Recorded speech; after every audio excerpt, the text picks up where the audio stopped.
Hello, my name is Carlos Garcia, and I'm gonna be taking you through the process of Drypoint etching onto a plexiglass plate, printmaking technique, in which a design is etched onto plate, which the plate's gonna be plexiglass, obviously, and using materials to etch in the plate, such as a scribe.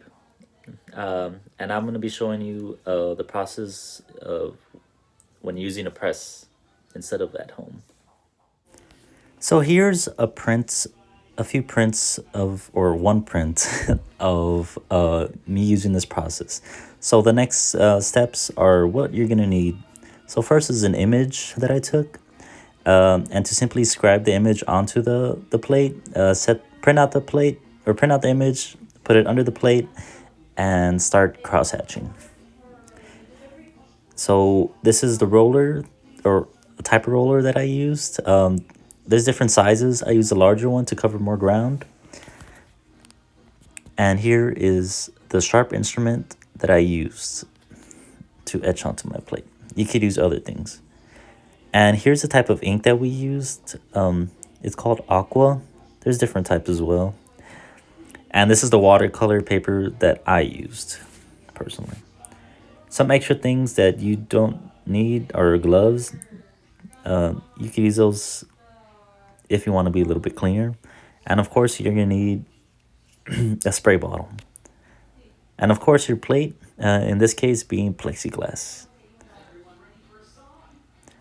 So first, you want to set up your station. So I have ink out here, and I made my key prior to printing. So here's me rolling out my ink. Notice how I'm going forward and to the side. This is to get a nice even distribution of ink on the roller.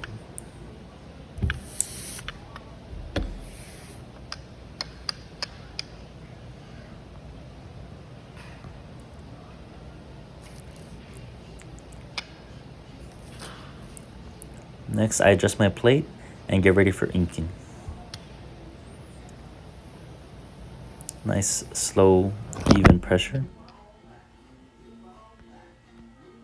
So the next part of the process is to clean the excess ink off your plate. So here's me demonstrating how I'm doing it. And as you notice, I am putting pressure on the plate, and I'm not worrying about going over my etches, as the ink's already caught in there, and all I'm doing is wiping off the excess ink around it. Here I'm using a paper towel, which is easy to use. You could use a rag, but here's the finished product after cleaning. This is what I'm satisfied. And here's another image of it. It's best to have your plexiglass on a white background to see if you have any smudges you don't want on the plate. So here's me setting up my plate on my key. So next, I'm gonna prepare my paper for printing. So using my watercolor paper, I'm gonna spray it with the water bottle on both sides evenly. This table is also for the water. Yep. And I'm gonna wipe off excess water, which I do not want to come out on my prints.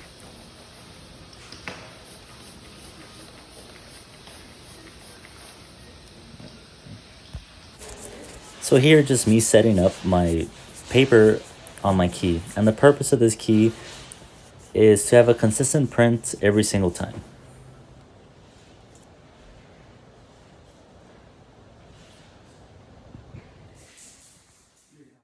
So here's just my picture of me setting up on my key. As you can see, ever even. And the next step you want to do is set up your mats, I believe what's it called. And the purpose of these is to allow the press to apply pressure, as the plates are a little too thin for the press. And as you notice, I'm applying them horizontally, which I notice shifts the plate a lot more. So I'd recommend doing a vertical.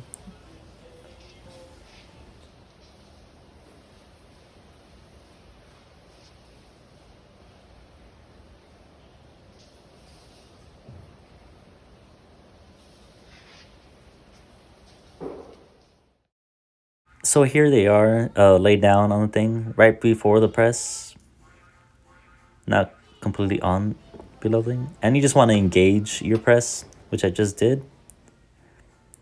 And before, when you start to turn the wheel, you're going to want to apply pressure with your hand to allow the press to catch the mats. And here's just me, the process of me rolling my first printout.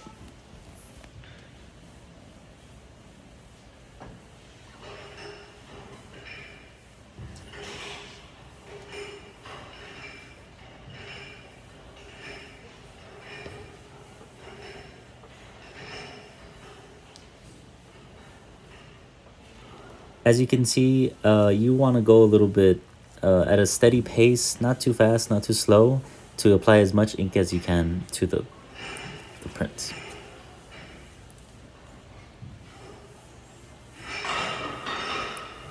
And just dependent on on the press you're using, you just want to be careful not to allow the table to fall off.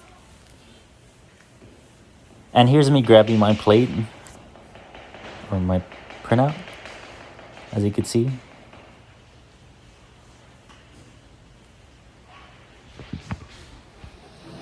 So here's me redoing the process again. As you can see, I'm trying to get a nice even distribution of ink on the roller. And I'm simply gonna press more ink or roll more ink onto my plate again.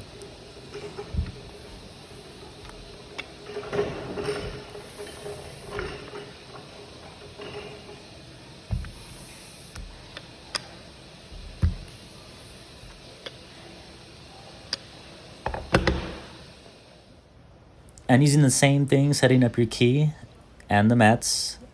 Here's a different view of my printouts. As you can see, I'm shifting back and forth as the mats were getting a little stuck as I put them a little too close to the roller. Throughout this, you'll start to feel more resistance on the wheel as your plate goes through, which is a good sign as pressure is being put onto your plate for better ink printing.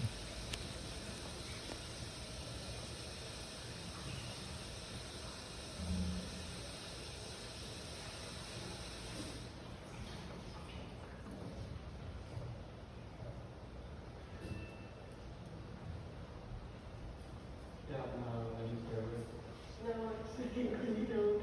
I thought I had more, but I literally just the one.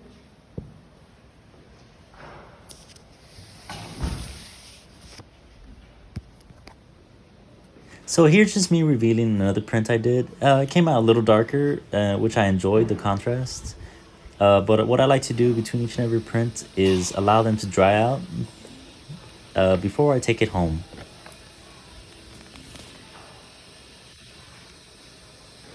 So next is the cleanup phase, and you just want to save as much ink as possible, as ink can get expensive really quick. And to clean up, you could use a multitude of things, rags, paper towels.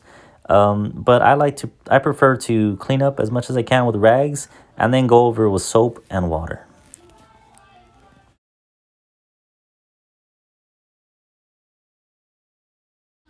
So here's the mixture is just like a cup of water and very little bit of soap. That's all you really need.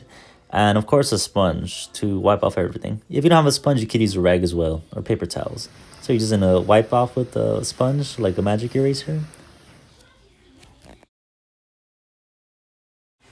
And it's important to keep your area clean after you're done. It's proper etiquette in the studio. You might have trouble, especially what type of ink you're working with, such as like black. You might get smudges somewhere and you might not see it, so it's important to wipe down as much as you can. So for my next for these next slides, it's gonna be just my prints. And here's the first print that came out. Fairly nice. You could see the indent of the prints as the press was applying pressure to the plate. And it was a nice distribution of ink and nice and clean edges. And here's my second print. As you can see, I got a little bit of smudges on the side and a little bit of wrinkles, but I love the contrast on the second print. I believe this print is the one I rolled 2 times, so a lot more ink was distributed in. And to take home, I like to put my prints in my watercolor pad and apply and put butcher paper in between each and every one of them as to avoid. And here is an artist. His name is Ivailo Gogov, and he created prints using still lives and using the cross hatching technique using Drypoint, just like mine. And you can see he's a fairly new artist. This was done in 2006, but it's still using the same technique. So that was my process in doing dry points. And hopefully you learned how to do it or were able to learn something from watching my process. So thank you for watching.